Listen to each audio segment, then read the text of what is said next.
I hear them talking in the streets, but they don't say the real. We really debating the industry and what the sixer feel. Cold shoulders turn to open arms when you on for real. Ain't no strangers to the bricks. Now let's build something for real. It's too real, it's too real. Yo, what's up, everybody? It's your boy E. It's too real.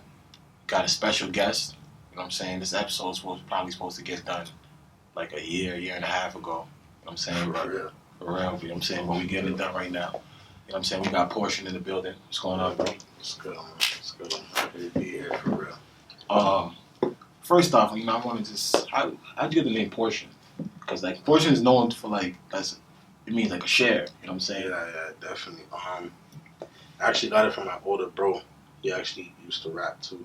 Okay. I couldn't even tell you how he came up with it, but I guess, like, it's a unique I'm name. always asking for something. You know what I'm saying? I'm always asking for something. Yeah, it's a unique name, especially when you're rapping. It's good. You type in on Apple Music, you're the only guy that's really with a name like that. You know what I'm saying? Definitely. Where are you from in the city? I'm from Scarborough. Scarborough. Like, I've been moving around Scarborough, so it's like I lived a lot of places in Scarborough. Okay, so you just claim Scarborough. Yeah, for sure. What was it like growing up in Scarborough? It's like any other hood, I guess, in Toronto, you know. It's just, I really feel like the East Side's different when it comes to, like, the politics and shit, because, like, I feel like in the West, there's a lot of, like, you know what the fuck is going on. Yeah. And the East, you don't really know what's going on. You know what I'm saying? Like, I feel like it's a lot of, like, silence in terms of, like, that politics shit. Like, so you know our music then, and you don't really, you know. Okay, I hear you. But it's like, growing up in the East, it was just like any other hood, like I said, like, you know, like, same shit. So what made you get into rapping? What made me get, like I said, my older bro, he was a big influence. And just coming up, just listening to, like, all the new shit, just like, because I'm like born like in the mid '90s, so it's like I could kind of relate to like both sides. You feel me? Yeah. So it's like I would hear like my older bro playing like shit like Nas, or shit like fucking like whatever, like Jay-Z, Hov, whatever, and then I hear like I'll be coming up with my own shit and typing up my own shit on YouTube and figuring out like Kid Gucci Man, like you know what I'm saying, like all those niggas. So it's like I started to tap into that shit. And then that's when I really started to like figure out what I wanted to do with this music shit. But what made you want to rap? You know what I'm saying? There's so many lanes, you know what I'm saying, and things to do. You could, as far as music, you could have been a producer, you could have been a manager. You know what I'm saying? What made you want to be on the front page and say, you know, I'm gonna do this? Definitely just the fact of my story. I feel like my story, like, because when at first I used to rap when I was like I said, my older bro gave me that name because he wanted me to rap. So it's like, from that point, I feel like it was destined kind of, because he kind of pushed it on me. Yeah. But at the same time, like during high school and shit, I didn't rap because I was like, that shit's corny. Like, you know, like I really didn't think of it as like it's something that could go somewhere. You know what I'm saying? Until you see Drake, until you see certain people, you're like, where the fuck can this shit go? Yeah. You know what I'm saying? So I really wasn't rapping until like after high school. So it's like most rappers now, they rap in high school, and that's what gets them their fan base. Me, I didn't really, you know. So, do you remember what year you started rapping? I'd say like for real, 2015. Okay. But I always rapped. Niggas always knew me as a rapper. Yeah. So what was the first song in 2015? 2015. I can't even remember. I was just recording a lot of shit. And just I was in the studio a lot and just working on my craft. I really feel like, and then I did a song with Schemes, you know, Cricket Schemes. Yeah, I did a song with Schemes. That was Crack Baby, me, Schemes, and Shice, and that kind of like made me say, okay, let me fuck rap with this rap shit, because me and Schemes had always came up like rapping together. Yeah. So speaking of that, that's the funny thing about that is like, see how you said you did a song with Schemes. Yeah. I see you as a rapper that does both. Mm-hmm. Like you can rap, but then you do you go ahead and do your melody shit. Which one is like? Which one did you come into the game doing, and which one do you prefer? I could say I definitely came up spitting. Like, yeah. When I was like I said, when I was rapping before like 2015, the only thing that was around was spitting. So it's like until Drake came around and did the melody shit, and even then it was like Yeah, so that wasn't your throne. Exactly. Until Future came around and then like showed you how to do the trap melodies and shit. Then it was like, you know, you gotta tap into that melodic shit. But overall, I could definitely say I came in on the rap shit. But I feel like now it's like you gotta, like you said, you gotta do a bit of both. Yeah. You gotta like, I don't know. I feel like my flow, the way that my flow is, I can't be too singing. Like it always comes off as a little bit of rap. I hear you saying. Yeah. Like I feel like I can't do. Yo, speaking of your flow, man. Like to be honest, man, the first time I heard you was the song for Fifth, R.I.P. Yeah. Fifth World, right? Fifth World. At the time, I thought you sounded like Don Q until I started listening to other shit. But like that first song, like that song, was like yo, that was a hard song. You know what I'm saying? Yeah, like that was a song that really put you on the scene and put like, you know what I'm saying, gave everybody put notice on who you were. You know what I'm saying? But what I don't understand was what happened after you dropped Fifth World. You dropped the movie. Yeah. And then you dropped. You was on the song with Goods. Oh yeah, Goods. Yeah. You only moved that back, which is I fuck with that song. Yeah. And then like you just like you had all the momentum going for you, and then you just stopped. What happened? Yeah. I can really say that it was just timing. Really, like I had dropped like the Goods. I had dropped the movie and Fifth World both in December. Yeah. And then I dropped the Good shit in January.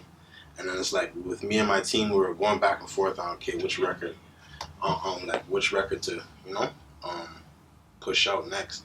And then it happened to be Pray For Me that I felt. You know what I'm saying? I wanted to go with, and then we ended up doing Pray For Me. That did all right, you know. No, but see, it's not that. I think that the gap is what slowed it down. So used to me coming, you was coming, you was dropping shit. And, you know what I mean? You was producing, like the shit was hard, and then it just stopped. And I felt like that's what stopped the pace. Even after Pray For Me, I feel like I put out 2 videos after that, but I never put out a video until Lost Feelings of this year. Yeah. After like. So what was the pause? Like honestly, don't you think that's what like you probably right now if you kept going you'd be a lot further right now? Yeah, definitely. I feel like there was a gap where I was in the States. I was in America for a bit. And I was just working on music, and that was like during last year's summer. Okay. Then when I came back, I got into like a little altercation at the airport. Going back to LA, like I came back, was chilling, and then I tried to go back to LA, and then got caught up on some warrant shit at the border. Fuck. So it's like that shit's the worst. Yeah. From that, it was just like it crushed everything. Yeah, because your name's already in that system now. Exactly. So after that, it was like okay. But so you slid through the first time. You got in. I got in multiple times. You know what I'm saying? Yeah. But at the end of the day, when I tried to go in that last time to go to LA, I was actually going to LA to record some new music and drop a new video. But it was like everything just wasn't happening on timing. So it's like I really feel like it's timing, and I don't really feel like I don't feel like I was ready at that point to put out that much rapid music as fast as I was going. You know what I'm saying? Damn, as much as you say that, I felt like you could have kept giving us like, cause we was tuned in. You know what I'm saying? Even at that verse on the good song, I really fuck with that song. You know what I'm saying? And I feel like that's the only that slow drop. I mean, you're getting back into it. You dropped Pray For Me. You dropped Lost Feelings. Yeah. So how do you plan now to get back into get back moving or rolling? You know what I'm saying? Because the way the Toronto rap scene is like, it's very fickle, man. Yeah, you gotta.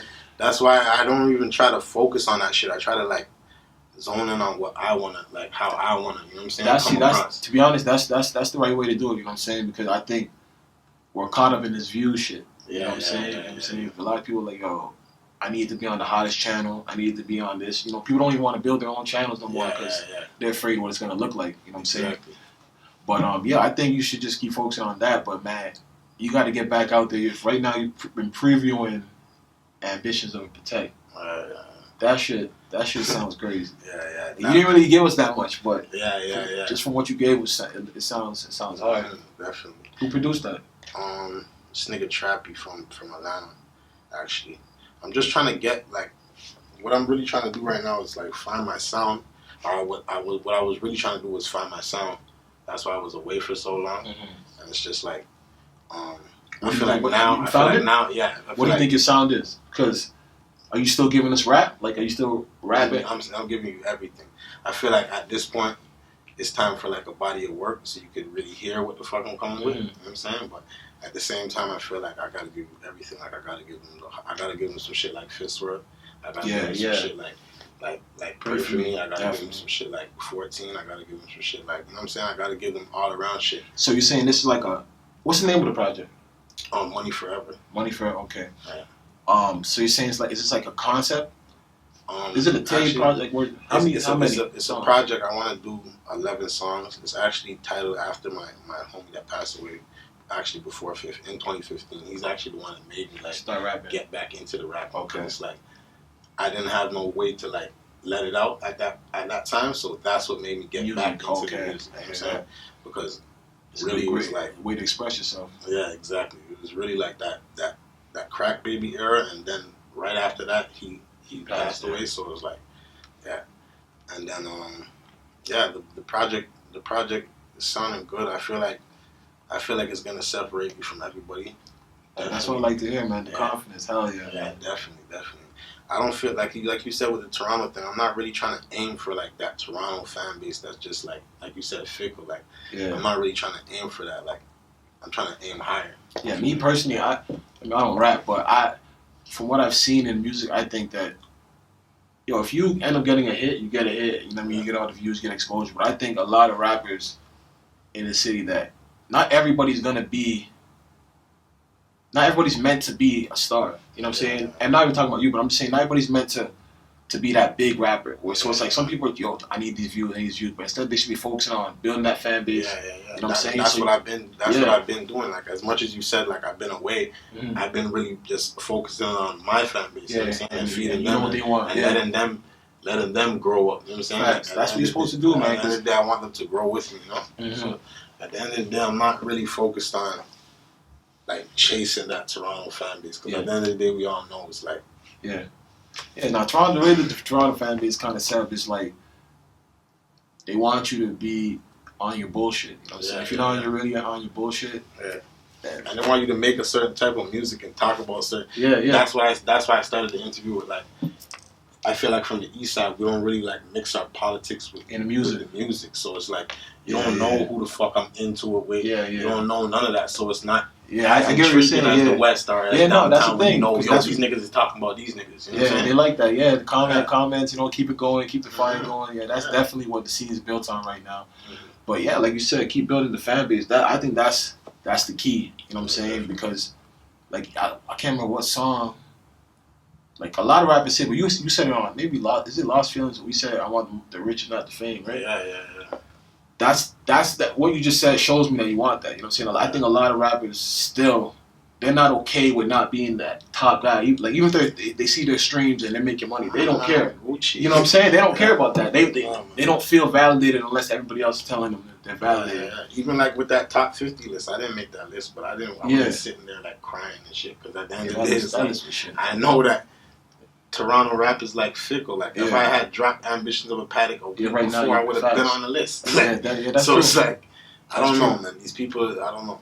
I can't really judge my shit off of like the Toronto fan base, because I feel like the Toronto fan base for music isn't even like, I don't even know if it's a fan base for music or if it's a fan base for like street entertainment. Shit. Entertainment. Like it's both, bigger than, because I feel like Six Buzz's platform is bigger than music. It's entertainment. Definitely. At the end of the day, that's where the fans are for all of the rappers. I feel like that's all the rappers are the same fans. Now, the way it is set up, like I think there are loyal fans and there's fans like that, but a majority of them, you'll see some of the same fans that you'll see them, like if you go on YouTube, you see the comments. This person, you rocking with their ops, you rocking with.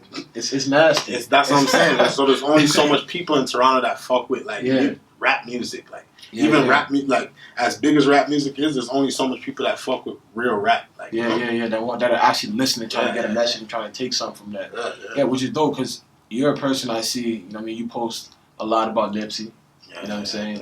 And that's what I'm saying. Sorry for cutting you off, but I just feel like I just want to push like you said, like ambition. Like I want to push a certain agenda that's like positive, but not like preachy. You know what I'm saying? Definitely. I definitely feel like with the music, I wanna speak to people that want to obtain things. I don't want to speak to people that are like stagnant. No, definitely. That's what you gotta do, man. And to be honest, it sounds like the lane you're trying to go. I think that's the best lane to go because that's not like the lane that lasts for like 2-3 years. And you know what I mean, that's the lane where you build your fan base and you're constantly giving them stuff that they grasping on, like Nipsey or like any rapper that Lil Durk that's giving you game. I was just about you to know what I'm say saying? Lil Durk. And then you just take the game and that's why you're always looking for the next tape. You know what I'm saying? So yeah, that's the way to do it. So Money World's the tape. That's Money Forever. Money Forever. Yeah. What does a Patek mean to you? Because Ambitions of Patek, like that's the single you're rolling out. What does that symbolize? I feel like it symbolizes like I feel like it's bigger than a Patek. It could have been a Rollie. It could have been a fucking whatever. Like you could exchange that word for whatever it is. You know what I'm saying? But I feel like as a young nigga coming up in the hood, like you want that. Like when you see that flashy wrist, or when you see that bust down, and you see that car driving past, you know, like I felt like that moment. Like, you know, that's why I brought my little nephew in the video and like had him like, you know, around the Lambo and shit. Like I had him feeling like ambitious. I wanted him to remember that day when he gets older and be like, yo, I was around the Lamborghini truck, I was around all these things, so it's obtainable. You know what I'm saying? I don't want him to feel like he can't really obtain things. Like, that's what I really want to speak. Like I said, I really want to speak to the people that want to obtain things. You know? So when does that drop then? Next week, man. That by the time you hear this, it'll be out. Yeah, man. That shit, man. Yeah. That shit sounds crazy, man. Just the whole vibe where you even previewed it. Yeah. Another thing I gotta give you credit for, all your videos, every single video it's not no standing around shit. All your videos is thought out concepts. Yeah. You know what I'm saying? What made you want to do that? Because that takes time. It takes more money. I'm happy that you fucking not a lot of people catch on to that shit. All your videos like, do that. Yeah, definitely. I don't even know, fam. It really started like with 14. Because Fitzroy, honestly, tell you the honest truth, I was going back and forth with that director. On how you wanted it. On how I wanted it, you know what I'm saying? But at the end of the day, it came out how it came out. And, you know, it is what it is. But it really started with 14. Like, I got the concept. I was watching ATL, the movie. Yeah. And that shit was like, it spoke to me because even that song was talking about like ambition. You know what I'm saying? Because at the end of the day, I feel like when I was 14, I was ambitious. I wanted to get off that porch and go get some money. You know what I'm saying? So I feel like that was the point where I went to high school and I was like, yo, what the fuck is going on? I'm going to high school. I ain't got no weed to smoke at lunchtime. What the fuck's going on? You know what I'm saying? So it's like, I really got into like the streets and like getting into like little mischief at the time. And then fucking, I really feel like 14 speaks to the youth. You know what I'm saying? And I feel like I wanted the youth to see the other side of how the shit goes in the streets. And I feel like that ATL story, it really like stuck with me in terms of like how to move in the streets. You know what I'm saying? It's simple. Like a lot of niggas gonna go get shit get shit consigned from you know what I'm saying, from over the head and they're gonna run off. You know what I'm saying? Yeah. But I feel like that teaches the youth by them watching that shit. You know what I'm saying? Like by them seeing like what happens on the other side of the shit, not just you get the money and everything's good. So what like you always say on your gram, you just want to inspire. Yeah. You know what I'm saying? What makes you like everything you're saying is what needs to be said. You know what I'm saying? But what I haven't heard a lot of artists saying these things. I mean, coming from the city, you know what I'm saying? They're more just focused on, I just want to get rich, just want to, blah, blah, blah. So why do you have a message? You know what I'm saying? I feel like I want to get rich too. That's why it's Ambitions of a Patek. No, definitely.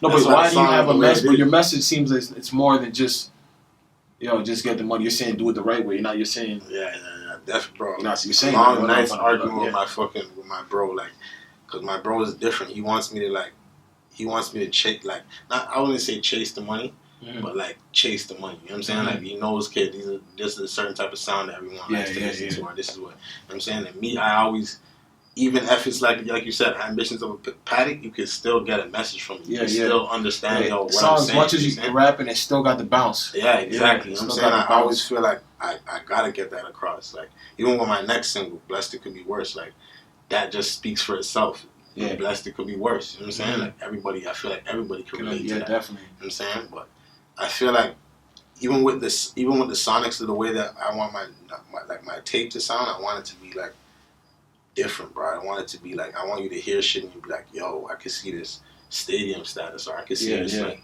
going like farther. I don't want it to sound like any other Toronto tape that came out this year.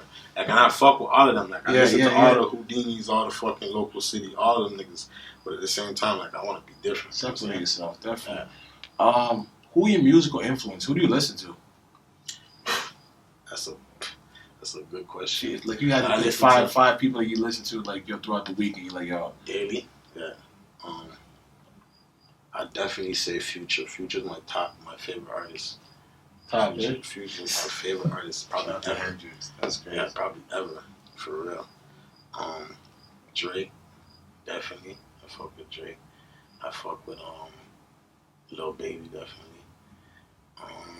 I listen to a lot of different music, so like the shit that I listen to weekly is obviously my favorite shit, but like I kind of spread it out and listen to everything. You know what I'm saying? Like I'll listen to fucking, like last night I listened to Lil Tecca. Yo, his new tape, man. Yo, that's, speaking of him, man, that's crazy, man. Yeah. His situation is just, yo. Honestly, I was one of those people that always, I'm always preaching, yo, we can make it across the board, make it right here, we can do it here. But his situation was one of those situations that like really slapped me in the face and was like, yo, being from America, it's different. Yeah, it's different. Because when he first came on the scene with the whole him stealing LB song, there was no rapper he was in Toronto he was bigger than. Like you can look at his views, nothing. There was nobody, but it really just him being on that side of the it's crazy. It's crazy. He's out of here. That's what he's out of here. I text my nigga right when I was listening to the thing. I'm like, how much money did they give this little kid? Bro, he sounded like he's talking that shit. Like he's out of that here. bag. So it's like you could just tell, like even like academics won't stop posting them. Like you could tell something's going on. That's why like I said, like I listen to a lot of different shit. So like what I listen to on a weekly is obviously my favorites. Like, and it might sound like mainstream or like a rec, like, you know what I'm saying? Like I listen to Roddy Ricch, I listen to Gunna, I listen to all the new shit. You know what I'm saying? But I try to go back. I try to listen to like Ross. I try to listen to like, you know what I'm saying? Like Ross, like God Forgives I Don't is one of my favorites. That's one of my favorites. Shameless, goddamn. Shameless. Man, talk about it. Talk about it. That's what I'm saying. Like that's where I really get the. That's where I really get the influence from. That whole tape right there is just that whole that's ambition right there. Yeah, that's what I'm saying. So I kind of mix the way that they speak into the new sound so that it's easier to listen to. I know a lot of time people be listening to Ross's albums and they're like, these beats are boring. Yeah, definitely. You know what I'm saying? Now Ross got them. No, you gotta pick somebody else. Ross beats. No, of course, but even his last album, like I could tell you that it's like there's a certain sound to it that a lot of people are going farther and farther away from. Yeah, but like he has 10 years ago. No, definitely. Even if you play those beats and those beats were still not 10 years ago sound. You know what I'm saying? You're not gonna get like a lot of the young niggas to listen to Ross now. You know what I'm saying? Yeah, exactly. But I feel like he pushes that message that I want to preach. Yeah. But at the same time, like I wanna do it with a new school, like you said, like kind of like Dirt. You know what I'm saying? Like with a new school twist to it. Any features on the tape? Right now it's just Campaign, but I'm trying to. What's that for? Pray for me? Yeah. Okay. Same homie from Pray for Me. He got a record out right now, Virgil Abloh, going crazy in the streets. Virgil Abloh. Yeah. Going crazy in the street. Yeah. But only he's on it right now. I'm trying to work with like with a few different niggas. Like I fuck with niggas in the city too, so it's like we'll see what comes of it. But I feel like a lot of times in the city you don't really see collabs that you want to see. You see collabs that are like, but that's what I was gonna, or like it's the same. But I feel like I think in the city it's more of a so it's more like it's just if niggas don't see it as a fair exchange, they're looking at it like, I'm not giving you my clout. But even if it's a fair exchange, like there's a lot of niggas that I feel like are on the same like type of like path, but it's like, he's fucks with the ops, or he's not even an op, but let's make him an op because he's a rapper in the city and he's on our type of level. Like that shit is stupid to me. Yeah, that's there. That's definitely there. But anybody you see me like follow or repost or like in the city, I fuck with them. I wouldn't follow them if I didn't fuck with them. So it's like, right now, like the city's in the last maybe 3-4 years, it's the scene has grown. You know what I'm saying? It's grown a lot from let's say from the face film era. It's grown now. You know what I'm saying? What do you think we still need? You know what I'm saying? What still needs to come? Definitely, like you said, that little tech effect. You need to get that bag. Somebody. Yeah, man. I'll be happy if any nigga from Toronto goes and gets that bag. Yeah. And really like blows up to that mainstream level, like where Future and them is linking them and all them niggas. So it's like I really want to see that. Definitely. Man, but I feel like the radio came strides. I feel like it's trying now. They trying now. They trying now. They trying now. Definitely came strides in the last like you said 3-4 years. Yeah, they was not playing like those niggas back then. Yeah, shout out to Ricochet. They definitely doing it now. Yeah. I think. But I feel like the radio is not. I feel like they, like you said, they're doing it now because the radio wasn't as prominent. Yeah, they only doing it at nighttime. They only doing it like 11. Yeah. I think it could be done if a Toronto rapper makes a song outside of his box, because it's kind of hard for them to play some of the shit that Toronto rappers are saying during the day. I know you can get away with it at night, but during the day, I heard him play Killy. But I feel like something like that, because his music's not gonna. But some of the shit niggas are saying. Yeah, no, I heard them play Barrett. Like I heard, like okay. I'm saying, like I heard them play a few different things during the day where it's like, okay, yeah, that's what I'm saying, like, but obviously it's a certain type of songs or a certain type of content. You know what I'm saying? But at the same time, it's like I said, I'm trying to broaden my horizon. I'm not trying to be like all the rest of them. Yeah. Like that's why I feel like Lost Feeling didn't go as far as I wanted to go, because my heart wasn't in it. My heart's not in that shit to be talking to whoever the fuck I got problems with. You know what I'm saying? Yeah. I don't really want to be in my music talking about that shit. You know what I'm saying?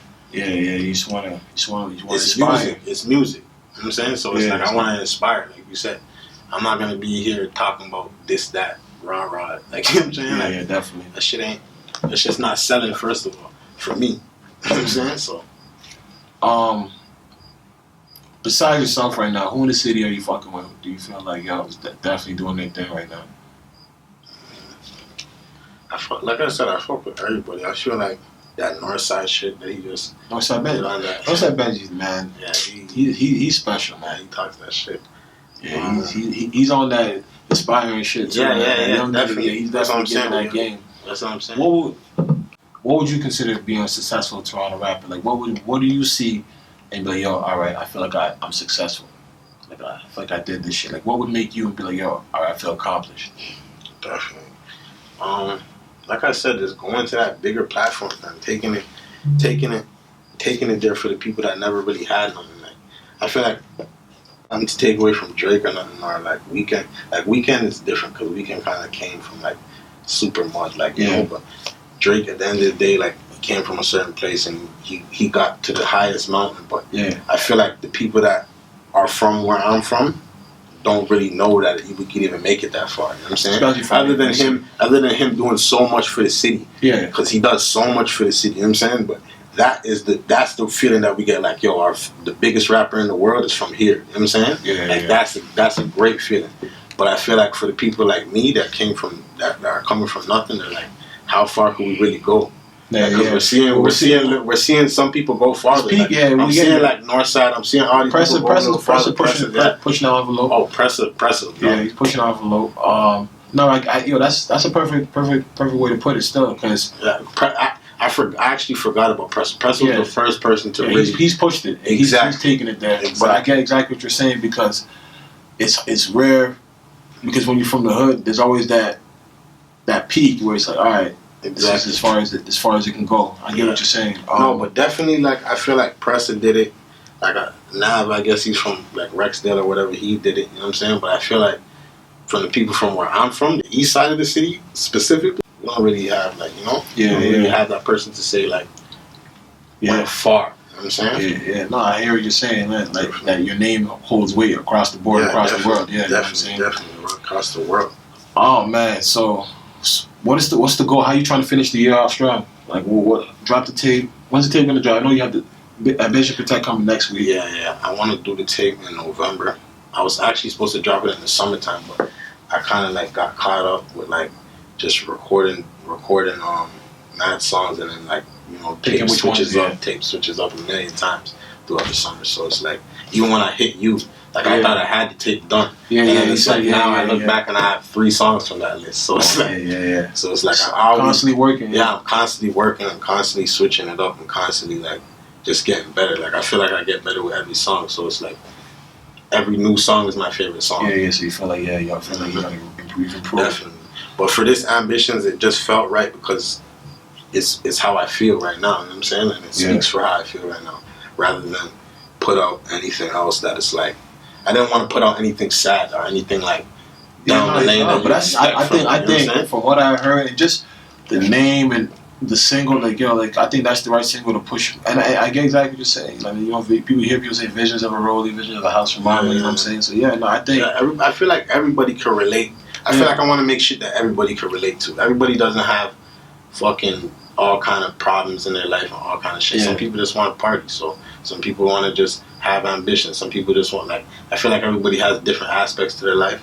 So it's like you gotta attack different things with different songs. You can't always just give them the same shit that is like stagnant. So it's like when they go to you, they only go to you for that. Yeah, different moods. Yeah, definitely. I want them to hit me for different moods. Yeah. Oh man. Fuck man. This is a really good conversation. Man. Appreciate you, bro, man. Portion, let the people know where they can find you. You know what I'm saying? At NfPortion. What is the nonfiction about though? Before we nonfiction. I see a lot of NFs out there on Instagram. You know what I'm saying? Yeah. Nonfiction. I feel like it's more of a family. It didn't even really start as like anything to do with rap. It was just me and my cousin, cousin Hefe. He actually produced Pray For Me and Pomage. Oh yeah. Produced those two, and it's really like something that we started as like when we were young and just running around the streets and shit, and then it just turned into some rap shit. And then now I'm trying to push the merch and trying to do all kind of shit where it's like, and I don't even want my merch to just be like just a logo. I want it to be designs. Like you ever heard of Griselda, like Benny the Butcher and those niggas? Yeah, you should look at their merch. Hard. Yeah, they got some merch. Yeah, but that's the thing, man. I was actually watching the shit with I think it was Benny the Butcher on Vlad. On Vlad. Yeah, shit was funny. Butcher coming, nigga. Yeah. But yeah, man. Portion, appreciate you coming through, man. Next week we're gonna hear that joint Ambitions of Patek. Definitely. I'll be back when the album drops. I'll be back when the project drops. Appreciate you. For sure, fam. Nice talking to you, my nigga.